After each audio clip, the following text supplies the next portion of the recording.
The award-winning Tennessee Wildcast is on the air with the latest on hunting, fishing, boating, wildlife watching, and all things outdoors. Make welcome your host, drummer and outdoor expert novice, Jason Harmon. All right. Hello, everybody, and welcome to this edition of Tennessee Wildcast. Thanks for tuning in. Thanks for watching. Thanks for listening. We got a fun show for you today. Don King is helping me co-host. He's in studio today. You bet, Jason. Glad to be here. Good to be able to share this new information. Yeah, we're excited about this new plan that's out. It's the bobwhite quail plan, or we'll get the details on that from Roger. Roger Applegate's our guest today, and he's joining us via Zoom. So, Roger, thanks for being with us. Very glad to be there. Hey, you know what? Before we introduce Roger, I want to say, before I forget, we always forget, Todd is our producer, and he is the one punching the buttons over here, making this Zoom thing work for us. So exactly. Switching everything. So anyway, we really appreciate him, and glad we could welcome Roger electronically this morning. Yeah, Roger, he's up in our wildlife division, and we'll let him introduce himself and tell us who he is. He's been on the show once before, but it's been a while, so we'll reintroduce Roger to everybody, and then we'll kick off and talk about this new management plan that we've got that's new to the agency, or been updated anyway. So go ahead, Roger. Sure, Roger Applegate, and I'm I play several roles. I'm the coordinator for small game, fur bearer, and also wildlife health programs for the agency in a wildlife and forestry division in Nashville. So I work statewide and do lots of things promoting these programs and collecting data and guiding research projects and various things like that are important. So when you got questions about small game and, like you said, fur bearers and trapping and things like that, you're the man to call. Everybody calls on you, right? That's it. And every time they see some sick-looking animal that doesn't look normal, I'm the one that gets the call. I get probably 5 of those a day sometimes. All right. How long have you been with the agency, Roger? For 15 years. All right. Some change. So did you start out here? That was before my time. So I actually, prior to this, I was in charge of small game management and research programs in Kansas, in a state where they believe quail are declining, but I think most Tennesseans would say they've got plenty yet. And they do, by comparison to us. But. Yeah. I remember Roger and I have talked about, being in the Midwest, and I grew up in Nebraska, and hunting pheasant in Nebraska. I think back and I think how bothersome quail were when I was hunting pheasants. Yeah. How they would scare you. A covey would fly, and oh gosh, that'd get your heart pumping there. Well, that's cool. I haven't had a chance to experience that kind of adrenaline or that kind of hunt because quail haven't been as populated in my lifetime. Yeah. So we're going to learn about what we're doing as an agency and as a country, really, to try to bring back quail and in the regions that they were once here and plentiful. So, Roger, I look forward to this conversation. First, let's talk about the plan. I'm going to pull it up on the screen so folks watching can see it. Yeah. And Roger, you'll be able to see it too from your angle. But if you're listening on the radio, go check this show out. If you're listening on podcasts, go tune into the video portion, and so you can see this stuff. But we're going to try to explain it the best we can today to help y'all understand what we're trying to do. So first, I want you to tell us about the team that the team of folks that are working with you and came up with this plan. And I'm going to share the screen now, so we'll see that. Yep. Yeah, so we assembled a group. We wanted to make sure that we had representation across the wildlife division, but we also knew that we needed to have some representation from our biodiversity programs as well. And most importantly, we wanted to make sure that we had some land managers, some folks that actually have to do this work on the ground. And so we selected several folks, and you can see, the names listed there. But what I can tell you is some key things that I'll point out is that we had Brandon Gilbert, for example, Wes Winton, and Bill Smith. are land managers. Their responsibility is managing wildlife areas, and they manage wildlife areas that have quail. And so they work with this process of restoration every day. I mean, literally, it's an everyday thing. And Brian Chandler, I'll mention, also coordinates our forestry programs, and forest management's a pretty important part in this part of the country for managing quail, because it's sort of the base that we have land to work from.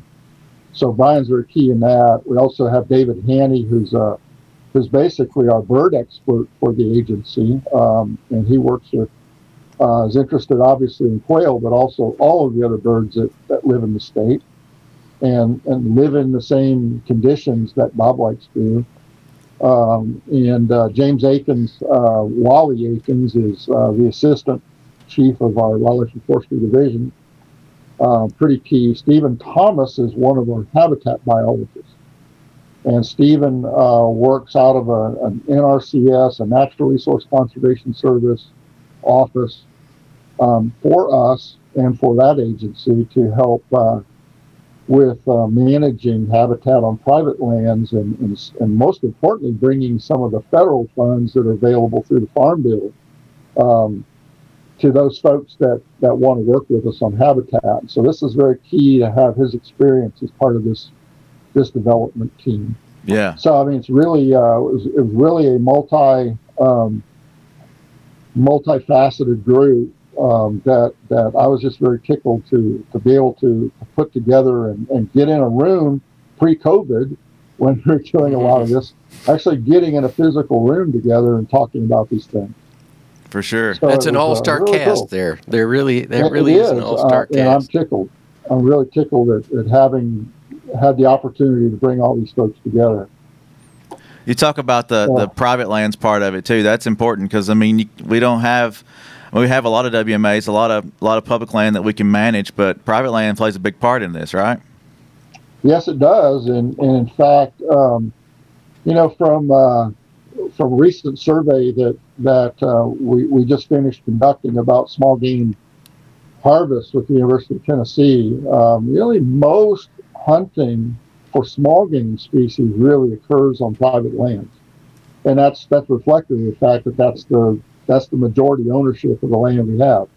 You know, we're blessed to have a lot of agency-owned land, but it's hard to make those agency-owned lands available for hunting everything that people want to hunt, and so they have to sort of be managed in certain ways. For example, waterfowl areas, which we have out especially in West Tennessee, lots of wetland areas for waterfowl.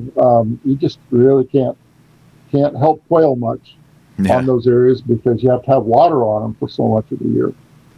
So we really can't make those multiple use that much from the hunting standpoint. So we have to concentrate in places that have mostly land and land that we can manage, and a lot of times that's forested acres. For sure. And a lot of the private lands, though, on the other hand, we can have some areas that have agriculture and pasturing for livestock and so forth, and it makes the process different.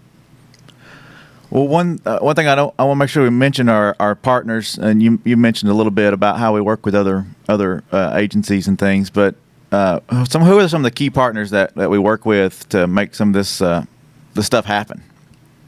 So, of course, the Natural Resource Conservation Service, USDA, is a key one. That's our real key in dealing with delivering habitat on private lands, because they have Farm Bill money that's available through that program to put on it. Also, U.S. Forest Service, which owns land between the lakes, an important area that's here in Middle Tennessee, as well as significant acreage in Cherokee National Forest out in East Tennessee. University of Tennessee, which of course, really does a lot of science for us. They're really key for that. Quail Forever, which is the ultimate organization we have that focuses on quail. It's very important to our activities, as is some of the other organizations like the National Wild Turkey Federation. We have a Tennessee chapter of that, which is very active in just general habitat management. Sure. And so, and there's lots of others that you can see here as well, and some that we're working with, Fort Campbell and other military facilities that we have within the state and so forth. And we're cultivating more involvement of the National Park Service and some of these other groups that you see there. That's cool. So it's really important having these partners, and we're going to have more, I know, as we go. Right.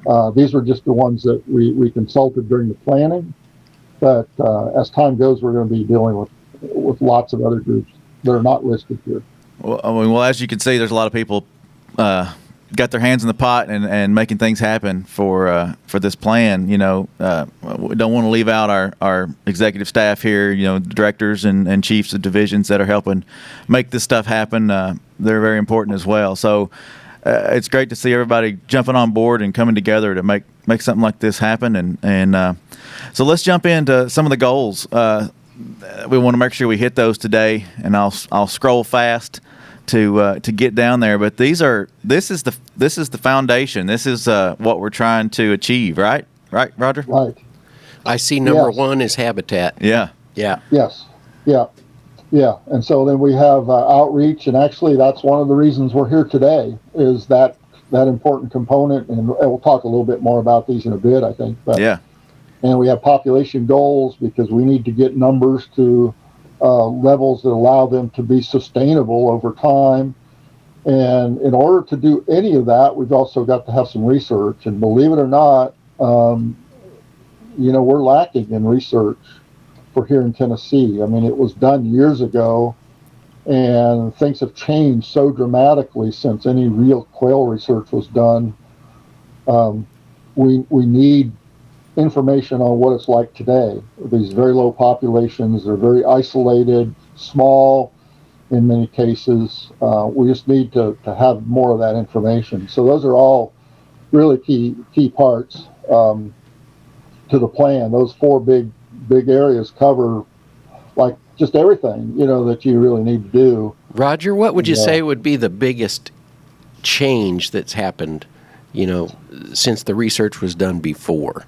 The biggest change is just the landscape, really, of the state. So when you think about when research was done by the agency, the last time any research was done by the agency, for example, was in the 1970s. And It was based at Laurel Hill WMA. And Laurel Hill WMA in the 1970s was all open land that was suitable for quail from one side of that area to the other. And for most people that have been to Laurel Hill in recent times, it's mostly forested. And it's an excellent place, by the way, to hunt squirrels. But quail hunting opportunity and habitat for quail is very limited there, because it grew up in the midst of, the many years since that research was done. And then research was done by UT quite extensively, focused at Ames Plantation in West Tennessee. And since that period of time, managing processes and this was all the last research there was, I think, probably in early 1990s. So already over 20 years ago. Right, yeah. And so Ames Plantation, for anyone that has been there and knows what Ames Plantation looks like now, it didn't look like that in the 1990s and prior, when UT was involved with a lot of research. There. So the landscape, the amount of forest, the diameter of forest, the canopy closure of forest lands, all of these different things have changed. Agriculture has changed. So just think in terms of tobacco, for example, was still a really major crop in much of Tennessee up until just about 20 years ago. And so and believe it or not, tobacco land was actually not bad quail habitat, because it was always rotated. Patches were always rotated. from year to year, and had fallow conditions that are just super ideal for quail. Right. We don't have that now. There's some, but I mean it's very limited compared to what it was. I think it's important. Those are just a few of those key land things that just have happened. Sure. I think it's important to let folks know that we haven't been sitting back twiddling our thumbs. I mean, we've been working on quail for a long time, even since I started with the agency and been here. I've heard of things y'all are doing and working towards this management plan and working towards goals and things like that. It's something that doesn't happen overnight, right, Roger? That's exactly right. Exactly right. We didn't get down to the low levels we are now. It didn't happen just overnight. It happened over a long period of years. And so the climb back up the hill, if you want to think of it that way, to get back to something that is far better than we have at present is also going to be a long climb. So it's going to take some time, and we're building at it. And we have not been idle. I mean, this plan comes along just as another step in other plans that we have had over time, and they have expired, and we've implemented those, and we've been building this. Mm-hmm. It just shows how deep the hole is that we're climbing out of.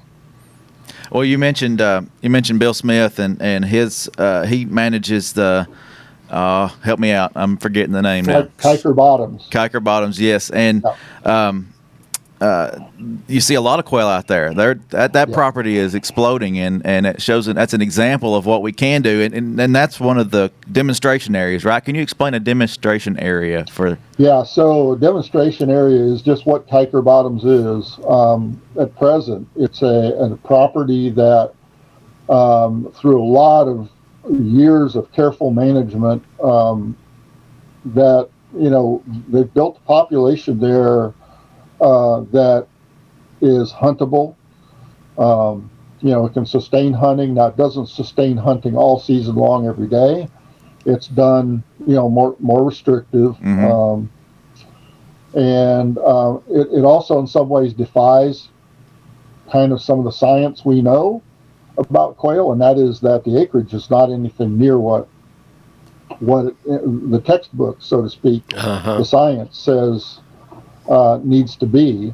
It also doesn't have the kind of management that a lot of people think you have to have. So a lot of times they think about, quail hunters think about tall timbers down in Georgia and Florida, which is sort of a big research area that's down there in the pine lands. And a lot of the research they do focuses on artificial feeding, and focuses on a lot of practices that are very intensive and very expensive to implement. Kiker Bottoms doesn't do any of that. There's a little bit of predator trapping and hunting that takes place there, a little bit, but it's not real control in the intense sense. And you don't see you don't see artificial feeding, and you don't see lots and lots of food plots. There are some, but you don't see lots of them in the way that you do on some of those plantation type management situations. Right. But yet the population is close to a quail per acre, which is amazingly good, because really,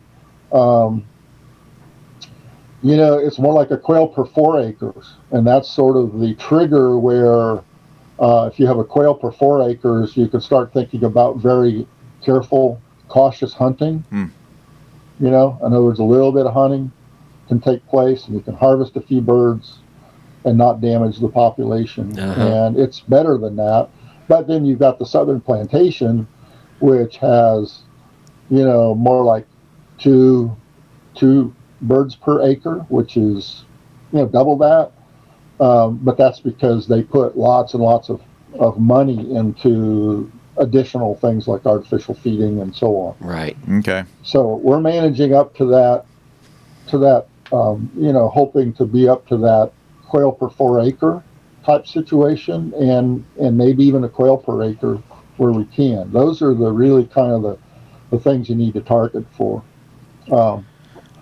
There was that's the kind of some of the basis behind a little bit of that. and where Kiker fits into that. And it's a demonstration, because this is, if you do this, you have a pretty good chance of being successful. Right. Okay. So we want to emulate that, obviously. Yeah, for sure. So talk about a quail focus area, and if there's something on that PDF you want me to show, I'll bring it back up. Yeah, if you wouldn't mind. Okay. And there's a really nice illustration, I think, that will help visualize what I'm going to tell you about, which is the approach that we're using for our plan is called focus and anchor. Okay. And so what it is, it really should be, it should be the reverse. It should refer to it, the reverse is anchor and focus. And so what it is it's based on an anchor. And the anchor, which is this gold colored or yellow colored area in this illustration, is a wildlife management area. This is one of our agency wildlife management areas, whatever that is. It could be Wolf River, any of the ones that we've selected to work with. Mm-hmm. And our plan is maximizing the amount of acres that are suitable for quail and the number of quail on this area, so that excess quail will now disperse into areas that are outside of the boundaries of that WMA. And that's the purple or bluish looking area, which we call a focal area. And so that's an area where there will be other ownerships that are not WMA, but they can be just privately owned farms, commercial timberlands. They can be state forests. They can be national wildlife refuges, national parks. They can be any place where some quail habitat can be developed and managed with those various ownerships. And quail can now expand their populations into those surrounding areas as a result of the populations being created through management of those anchor areas.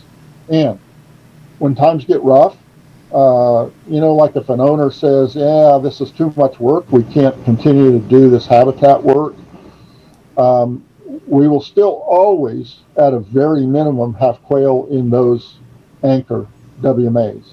Okay. And when there's fluctuations in habitat outside of that, there's always going to be quail there that can populate when times are good and conditions are good outside of that area. So in the conditions we have right now, we don't have that situation. So quail populations actually just totally disappear from large areas because there's no source for birds to come back into. So that's kind of the concept. That's the real basis. And then a lot of what we're doing in this plan then is really structured to implement this process. And then down the road, we'll talk about, there's a couple other things related to this that I'll hold for later, if that's okay. And then we'll kind of get into those as we get down the road here. Sure. Well, discussion. We got about a few more minutes here. We can dive into some of this. One thing I did want to make sure that we highlighted was a few of the objectives for the goals that we had set, and we're scrolling through this document fast, folks. So if you're tuning in, make sure you go to our website tnwildlife.org. You can pull this document up and read through it, understand it more. But anyway, I want to highlight some of those objectives that we had under our goals, and highlight them as you'd like, Roger. We've got a few minutes here, but we can't dive into all of them today. Yeah, I know, and I think it's better if folks have a chance to really read it anyway, and I would encourage people to do that. But so we have those goals, and that we already mentioned earlier, habitat and so on. And so the habitat goal here is probably one of the, well, they're all key. I guess I don't want to say one's more important than the other, but this is the one I think we all agree requires probably the most work. And if not, and if anything, the most cost as well. But what's really important here is because we have private land biologists that work as habitat specialists on private lands and so forth. One of the things that we really want to do is to use them to maximize the amount land, and also helping to educate people how to manage land for quail and things of that sort. Mm-hmm. So that's a really key piece of this. And of course, maintaining and maximizing the habitat that's on those anchor areas is also very important. So that's really kind of some highlights. And again, you'll be able to read these and at your leisure and kind of go through more of the detail behind what's here. And here's my favorite. And then outreach. Because here we are. This is actually part of objective 1 of this process, and hopefully not the last time that we do this, but I'm hopeful that Jason and folks will invite me back again for some more discussions about some of the things in the future. And we've got it out there on the website. That's part of it too, is getting it out there for folks to read. That's exactly right. That's an important piece of this as well, is just getting information out to folks, and we're hopeful that we can organize what we're referring to as a Quail Summit, which would be perhaps an annual sort of a meeting or gathering where folks can come and hear about, and I hope in the future really come to a place and be in a room with all of us and interact with us, physically about quail management, and have some speakers to help, talk to them about ways to improve their land and so forth. And then we have this population goal, which is pretty important, because that's the bottom line, is we have to maintain and increase the population. And then we have a research goal, and we're implementing the research goal. In fact, right now, we have a research project starting with UT, and that's forming up, and it's going to look at those WMAs and help guide us with what management we need to do on each one of those to improve the populations. Good deal. Well, Roger, we're going to run out of time, and I appreciate you being on the show today. We'll bring you back. There's a lot more we could discuss and elaborate on, but remember, tnwildlife.org is where you can go find this report, this plan, read through it, understand it the best you can. Call if you have questions, email us. We're here to help, and we just appreciate you coming in and talking to people today. Sure. Glad to do it. Thank you, Roger. All right. Well, this is Tennessee Wildcast, and we'll see you next time. Thanks for tuning in. Stay connected with TWRA by visiting our website at tnwildlife.org and follow us on Facebook, Twitter, and Instagram. Hey, it's all about Tennessee wildlife. It's what we do. Tennessee Wildcast will be on the air again next week. We'll see you then.